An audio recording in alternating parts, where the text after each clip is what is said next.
Hello दोस्तों, अगर मेरी वीडियो पसंद आए तो लाइक कमेंट शेयर और सब्सक्राइब कर लेना। एपिसोड 33। युग फिर अभिमन्यु से पूछता है, बताना तुझे पैरानॉर्मल एक्टिविटी संस्था वालों ने क्यों निकाल दिया था। अभिमन्यु पैग उठाकर उसे पीते हुए कहता है, अंधेरे के कारण। युग नोटबुक में लिखता छोड़ देता है और बिचकते हुए कहता है, क्या कहा, अंधेरे के कारण?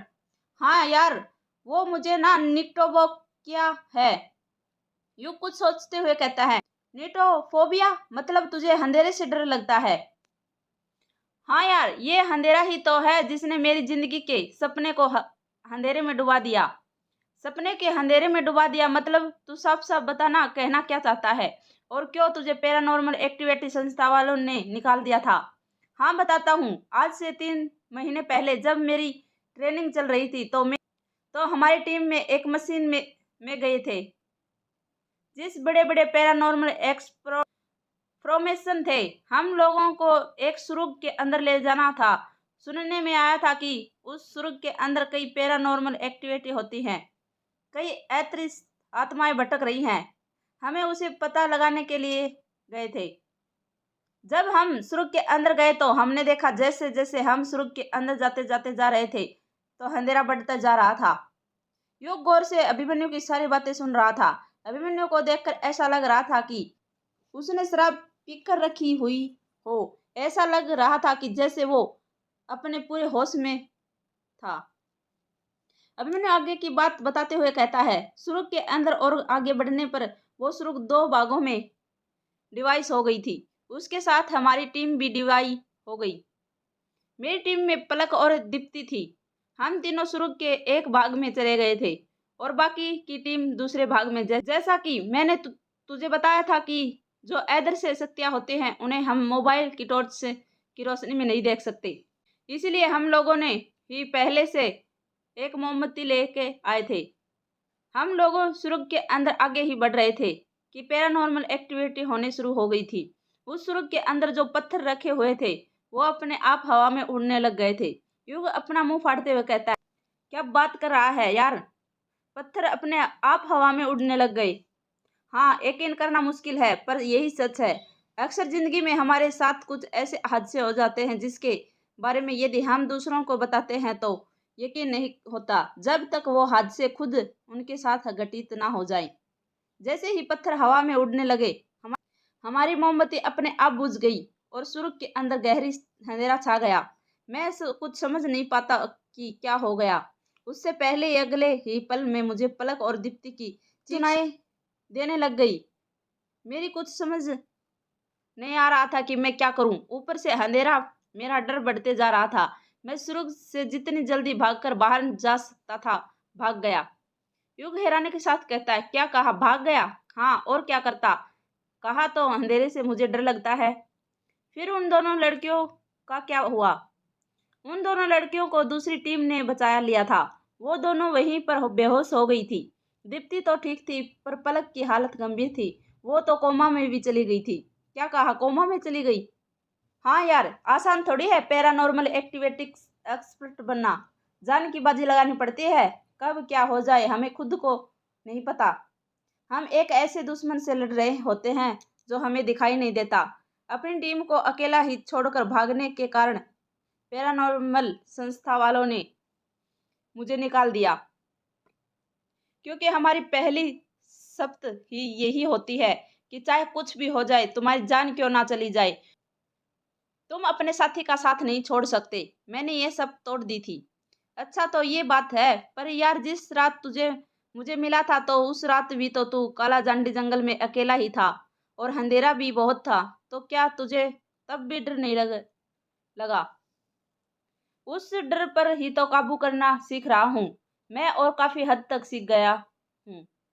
वो क्या है ना, जब इंसान को ईगो का हर्ट हो जाता है ना तो उसके अंदर का डर खत्म हो जाता है।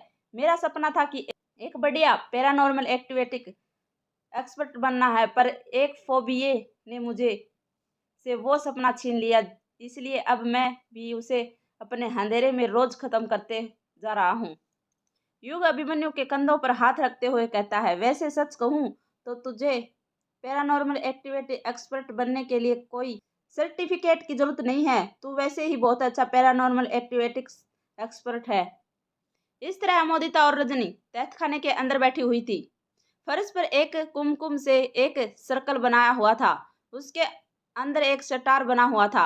हमेशा की तरह स्टार के हर एक कोने पर आटे के 3 दीपक जल रहे थे। अमोदिता रजनी के सामने आलती पालती मारकर बैठी हुई थी। रजनी तंत्र मंत्र यंत्र की किताब पढ़ रही थी। अमोदिता अपनी नजर घुमाकर तहखाने के अंदर रखे सामान को देख रही थी। अमोदिता अपनी नजर आजू बाजू घुमाते हुए कहती है, माँ 12 बज गए हैं, बताइए ना, कोई सी साधना करनी है और उससे क्या फायदा होगा मेरा।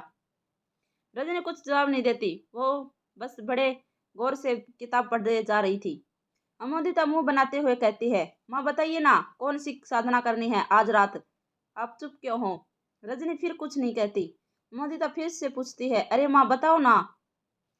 रजनी बीनते हुए अमोदिता से कहती है, नालायक लड़की, तेरे अंदर सब्र नाम की चीज भी है या नहीं। जब देखो बक बक करती है। पता नहीं जब तू मेरे पेट में थी तो मैंने क्या खा लिया था जो मुझे तुझ जैसी लड़की हुई। रजनी की बात सुनकर अमोदिता का छोटा सा मुंह हो जाता है। रजनी किताब की साइड रखते हुए कहती है, उस दिन मैंने तुझे सब थी तो ये नहीं बताया था कि वो कितने प्रकार के होते हैं। साधना शुरू करने से पहले तेरा वो जानना बेहतर जरूरी है, क्योंकि जब तक तू इससे अच्छे से नहीं समझोगी तुझे साधना का फल नहीं मिलेगा। देख, तंत्र साधना 2 प्रकार की होती हैं। पहली वाम मार्गी और दूसरी दूरी दक्षिणी मार्गी। इन दोनों में सबसे कठिन वाम मार्गी साधना होती है। क्यों माँ? क्योंकि वाम मार्गी साधना में यदि जरा सी भी चूक हो जाती है तो उससे नुकसान उठाना पड़ सकता है। कभी कभी तो उसकी सजा मौत भी होती है।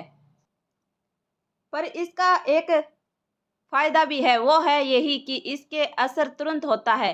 दक्षिणी मार्ग साधना का असर देर में होता है। वामन मार्गी यंत्र साधना में 6 प्रकार के कर्म बताए गए हैं, जिन्हें सपट कर्म कहते हैं। जिसे शांति कर्म, विस्करण, संतभन, विदेशन, उचागटन, मारण, ये 6 तांत्रिक कर्म बताए गए हैं। इसके अलावा 9 प्रयोग का वर्णन भी मिलता है। कौन कौन से 9 प्रयोग है माँ?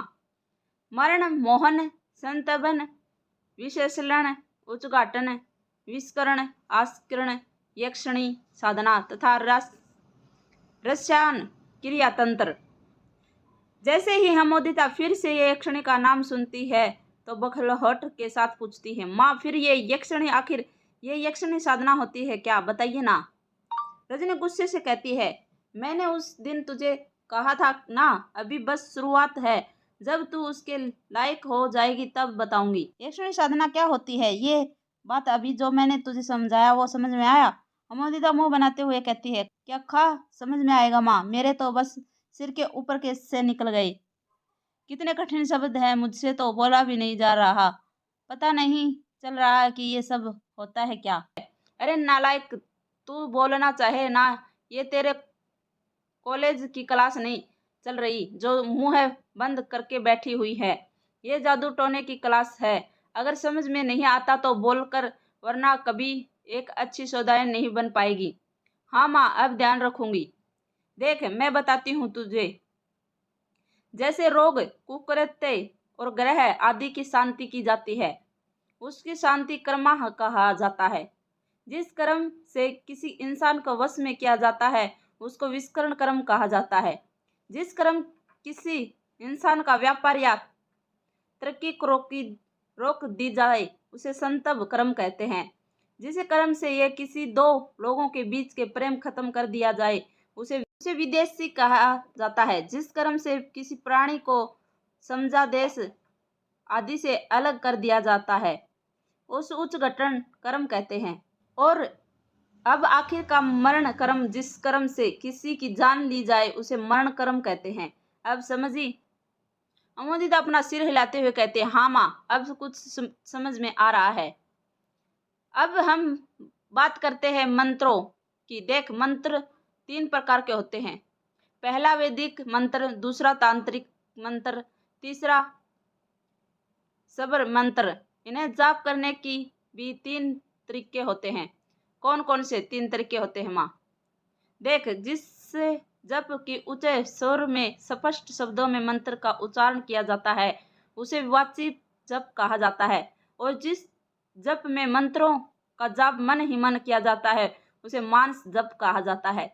और तीसरा कौन सा जप है माँ?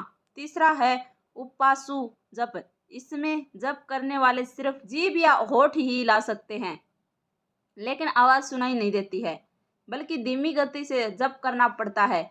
अब मैं तुझे बताती हूँ कि आज हम कौन सी साधना करने वाले हैं। अमोदिता रजनी को बीच में ही टोकते हुए कहती है, माँ 2 मिनट 2 मिनट, तुमने यंत्र प्रकार के बारे में तो बताया ही नहीं।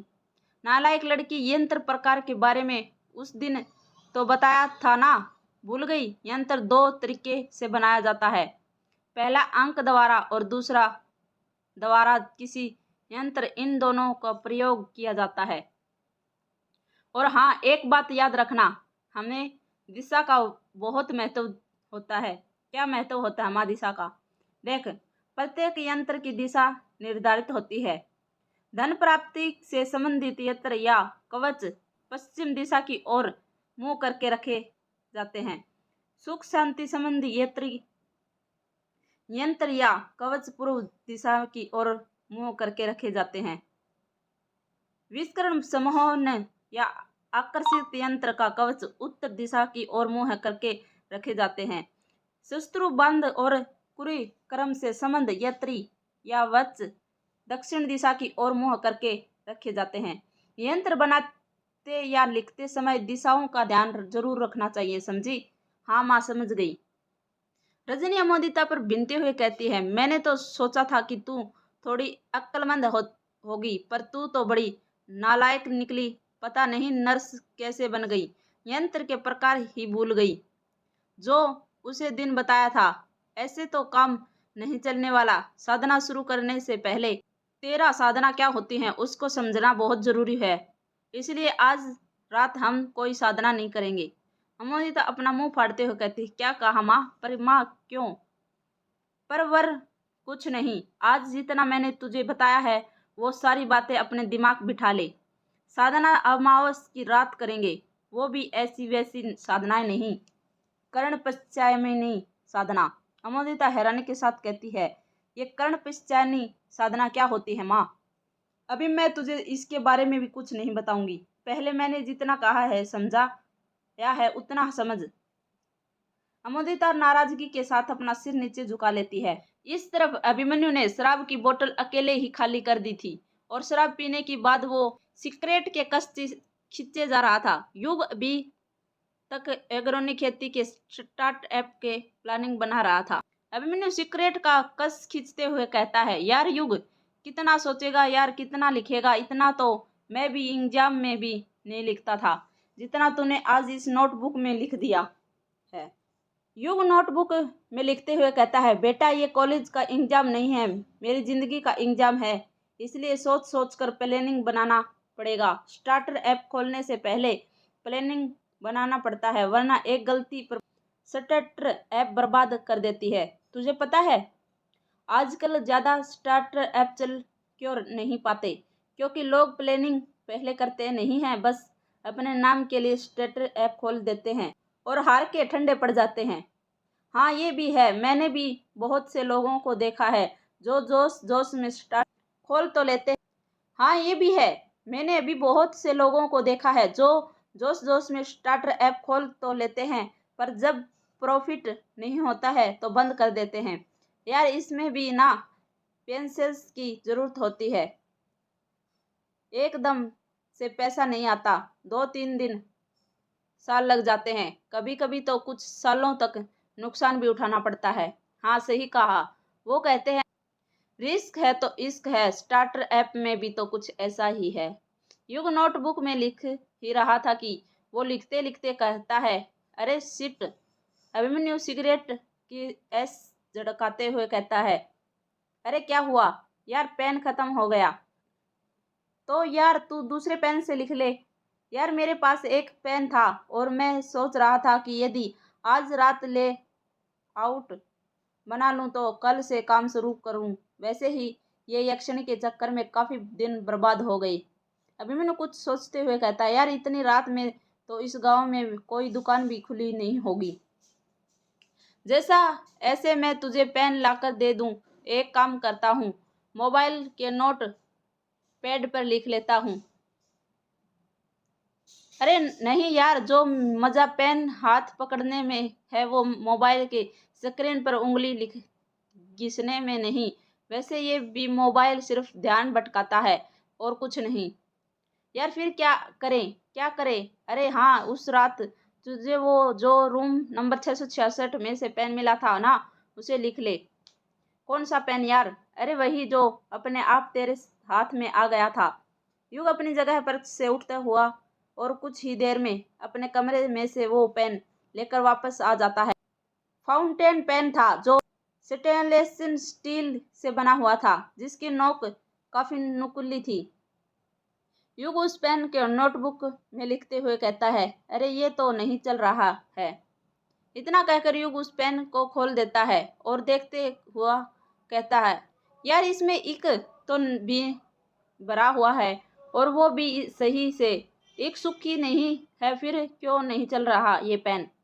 अभिमन्यु मुंह से सिगरेट का धुआं उठाते हुए कहता है, पता नहीं, देख शायद उसने निप तक इंक न आ पा रहा हो, कुछ कचरा फंस गया हो।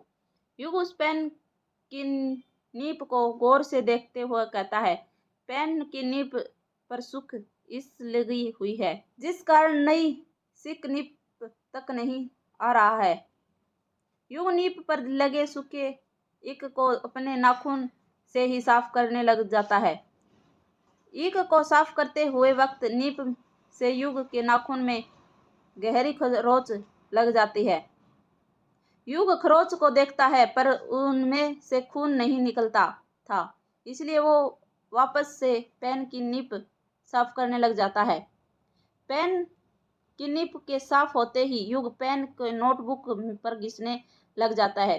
वो उस पेन को नोटबुक पर घिसे ही रहा था कि तभी उसकी उंगली पर लग खरोंच में से खून निकलने लग जाता है। वो सीधे उस पेन की निप पर लग जाते हैं। युग को इसका एहसास नहीं होता, वो तो अभी भी पेन नोटबुक पर ही घिसे जा रहा था।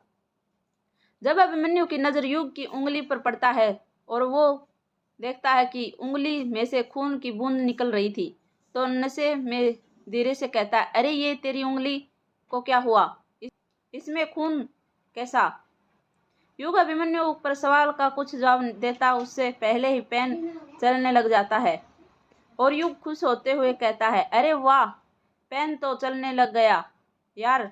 पुराने पेनों की न ये सिक्कियाँ थी, सालों साल चलते थे। इंक की क्वालिटी भी लाजवाब होती थी। रेड सिक्की कितने शानदार लग रही थी, इसमें कितनी स्याही निकल रही थी। अभिमन्यु थोड़ा नशे में था, इसलिए वो भूल जाता है कि उसने युग की उंगली पर खून लगा हुआ देखा था और युग की बात उसे सहमत होते हुए कहता है, हाँ यार, कुछ भी हो बोलो, पुराने जमाने की चीजें सालों साल चलती थी।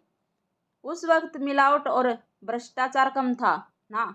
युग नोटबुक में वापस से उस पेन से लिखने लग जाता है। युग को पेन से लिखते हुए अभी आधा घंटा ही हुआ था कि तभी अचानक से टाइपराइट बटन दबने की आवाज सुनाई देने लग जाती है। ऐसा लग रहा था जैसे कोई बहुत ही स्पीड से टाइपराइट में कुछ टाइप कर रहा हो। टाइपराइट की आवाज सुनकर युग लिखते लिखते रुक जाता है और हैरानी के साथ अभिमन्यु से पूछता है, अभिमन्यु, तूने टाइपराइट की आवाज सुनाई दे रही है? अभिमन्यु हंसते हुए कहता है, यार पी मैंने चढ़ रही है तुझे, पेन से लिख रहा है तो भला टाइपराइट की आवाज कैसे आएगी? पीकड़ कहीं के, गौर से सुनाए, टाइपराइट की आवाज सुनाई दे रही है। ऐसा लग रहा है जैसे कोई टाइपराइट कर रहा हो। युग के कहने पर अभिमन्यु टाइपराइट की आवाज सुनने की कोशिश करने लग जाता है। नशे में होने के बावजूद उसे भी टाइपराइट की आवाज सुनाई देने लग जाती है। अभिमन्यु अपना मुंह फाड़ते हुए कहता है, यार तू तो सही कह रहा था, टाइपराइट की आवाज तो सच में सुनाई दे रही है, पर यह आवाज आ कहाँ से रही है?